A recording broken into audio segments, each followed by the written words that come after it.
Ron Howard, born Ronald William Howard on March 1, 1954, in Duncan, Oklahoma, entered show business almost before he could understand it, raised on studio lots by actor Rance Howard and actress Jean Spiegel Howard, absorbing the rhythms of performance as a second language rather than a career choice.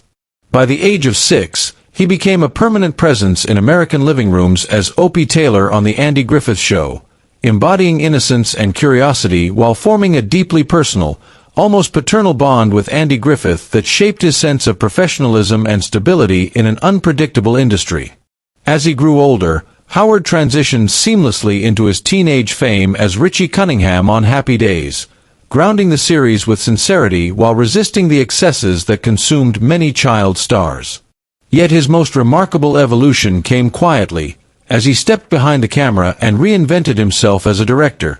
beginning with Grand Theft Auto and steadily building a body of work that revealed a storyteller drawn to humanity under pressure. From Splash and Cocoon to Parenthood, Apollo 13, and A Beautiful Mind, Howard demonstrated a rare ability to balance emotional restraint with sweeping narrative scale, earning industry respect and Academy Awards along the way. His career expanded further through Imagine Entertainment, co-founded with Brian Grazer, which became a cornerstone of modern film and television storytelling, producing both prestige cinema and culturally defining series. Howard navigated controversy with The Da Vinci Code, franchise turbulence with Solo, a Star Wars story, and survival epics like 13 Lives, consistently returning to themes of resilience, leadership, and moral consequence. Throughout it all, his personal life remained unusually steady, anchored by a lifelong marriage to Cheryl Alley and a family that values privacy over spectacle, even as his daughters forged their own creative paths. Yet beneath this image of balance, one chapter lingered unresolved for decades: his experience with Jim Nabors during the early years of The Andy Griffith Show. For years, Howard avoided discussing their relationship, choosing diplomacy over disclosure, but with time and reflection, he has acknowledged that not all of Mayberry's warmth extended beyond the camera.